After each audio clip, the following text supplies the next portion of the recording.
36M wife 34F keeps tying my boots after I've told her to keep her hands off of them. I tried to teach her a lesson and really hurt her feelings.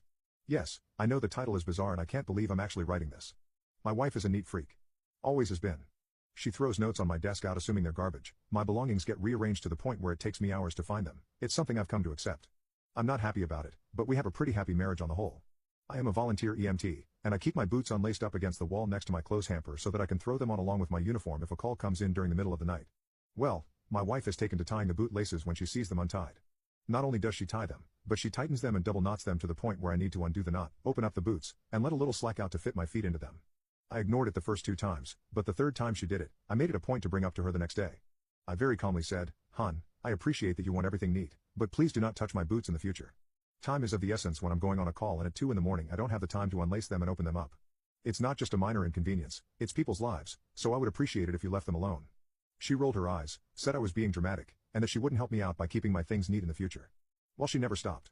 No matter how many times I've asked her, told her, begged her, she just laughs and says, "Well, you know how I am." The other night a page went out for a CPR in progress. I went to throw my boots on and they were, once again, tightened beyond recognition.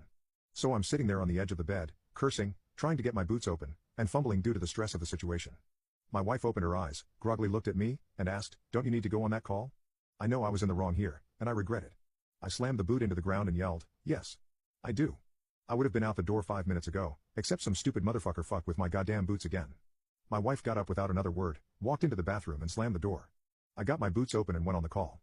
By the time we arrived, the police had gotten her back, so I didn't have to do CPR, but I was sweating and shaking thinking my delay could have cost a life. I got home and my wife wasn't talking to me. She ignored me the entire day until we finally sat down and talked. She said I had scared her with how angry I got, that she thought I was going to hit her, and she didn't know I was capable of getting so angry.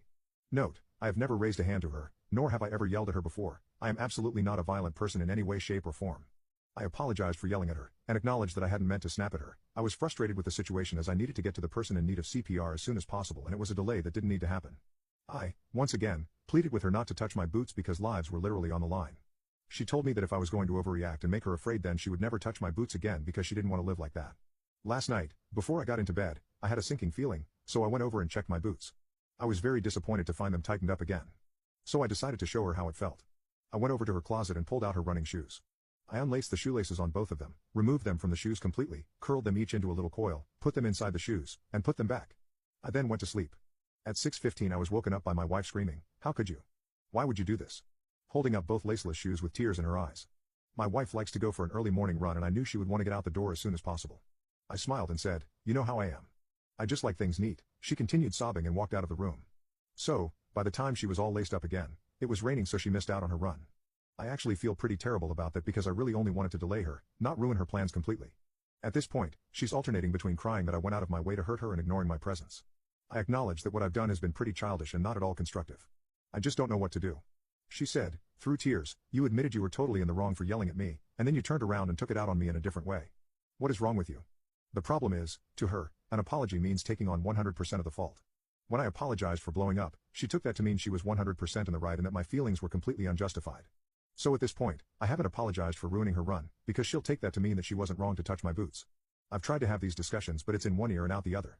We have such a good relationship otherwise, but I feel like this issue has reached a tipping point and it's going to continue to result in arguments until we resolve it. How do I make things right with my wife while still letting her know that I won't tolerate her disrespecting my property anymore? Edit. Wow. This blew up.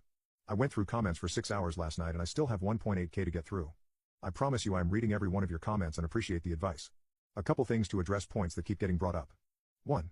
My wife has never been diagnosed as having OCD.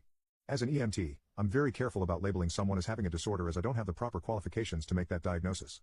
I do agree that it's time for her to see somebody, get a proper diagnosis, and address these issues. 2. My boots lace up in the front and zipper on the side. They're not a full unzip but rather an unzip to open them up a bit. The way my wife is tying them makes them impossible to get on even with the zipper down. They're weatherproof and great for standing on rough terrain or the highway after accidents. They're only about a year old and were actually a gift from my wife. I've not considered Velcro before. I'm a bit hesitant to do that as I don't know that they wouldn't catch on things or wear out quicker. I've tucked the laces in but she still tied them up. 3. This is a bit of compulsive behavior on my part. I don't leave my boots in the garage because my mother was a smoker growing up and that's where she would smoke. So I would end up with ashes in my shoes and having them reek of tobacco after. So I developed a habit of wearing them into my home. Also, if I leave them there, they're likely to get moved someplace safe where it will take me even longer to find them. Putting the boots in the closet, she found them and tied them. putting them under the bed or out of sight they were found, tied, and moved to the closet. 4. I honestly believe that a footlocker or any other kind of box would get moved to where I would have to wake her up to find it. If it's locked, then my keys are likely to go missing. For some reason, sitting on my dresser is not appropriate, but in the pocket of a jacket downstairs in the closet is. 5. I am likely going to start putting my boots in the car.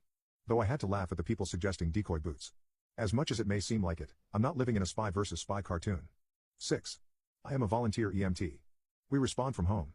We don't have sleeping quarters, and I work the overnight shift, so I sleep during my shift, get out of bed when a call comes in, drive to the building, and take the ambulance to the scene. This is typical of volunteer organizations. Paid EMS is more likely to have sleeping quarters or even require EMTs to be in the truck throughout their shift. Community-based EMS is more likely to take 911 calls and respond to emergencies whether paid or volunteer. Private EMS is more likely to take transport requests such as to slash from dialysis or chemotherapy as well as hospital to nursing facility discharges. 7. To those who have told me that I don't have the right to use the word life-saving, on my dress uniform I have pins for 3 defibrillator saves and 4 for CPR saves. I've crawled into a car wreck to open someone's airway and bag them until we could get them out. While transporting a patient I recognized signs of internal injury and ordered we divert to a trauma center, where he was put directly into emergency surgery that saved his life. Did I do these things entirely by myself? No, of course not. I would never claim that I was the sole reason someone lived.